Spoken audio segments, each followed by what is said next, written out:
ಇಡೀ ದೇಶದಲ್ಲಿಯೇ ಯಾವ ರಾಜ್ಯದಲ್ಲೂ ಇಲ್ಲದ ಪದವಿ ಪೂರ್ವ ಶಿಕ್ಷಣ ಇಲಾಖೆಯ ಪರಿಕಲ್ಪನೆ ಇರುವುದು ಕರ್ನಾಟಕದಲ್ಲಿ ಮಾತ್ರ ಎಂದು ಜಿಲ್ಲಾ ಕನ್ನಡ ಸಾಹಿತ್ಯ ಪರಿಷತ್ ಅಧ್ಯಕ್ಷ doctor H L Mallesh Gowda ಶ್ಲಾಘನೆ ವ್ಯಕ್ತಪಡಿಸಿದ್ದಾರೆ.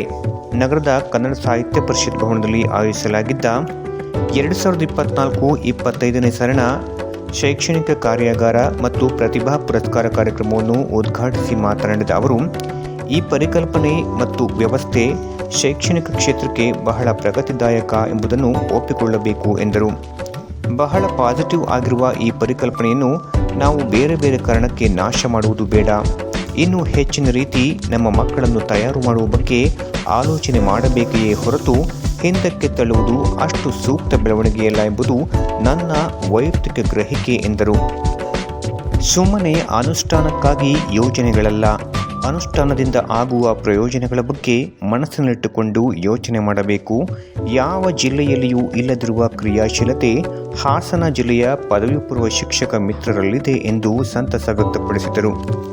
ಕಾರ್ಯಕ್ರಮದಲ್ಲಿ ಗಣಿತ ಉಪನ್ಯಾಸಕರಾಗಿ ಸೇವೆ ಸಲ್ಲಿಸಿ ನಿವೃತ್ತ ಪ್ರಾಂಶುಪಾಲರಾದ ಬಿ.ಡಿ. ಸುಜಾತ, ನಿವೃತ್ತ ಉಪನ್ಯಾಸಕರಾದ ಎಚ್.ಡಿ. ರುದ್ರೇಶ್, ಕೆ. ಮಂಜುನಾಥ್ ಹಾಗೂ ಗಣಿತಶಾಸ್ತ್ರದಲ್ಲಿ ಹೆಚ್ಚು ಅಂಕ ಪಡೆದ ವಿದ್ಯಾರ್ಥಿಗಳನ್ನು ಸನ್ಮಾನಿಸಲಾಯಿತು.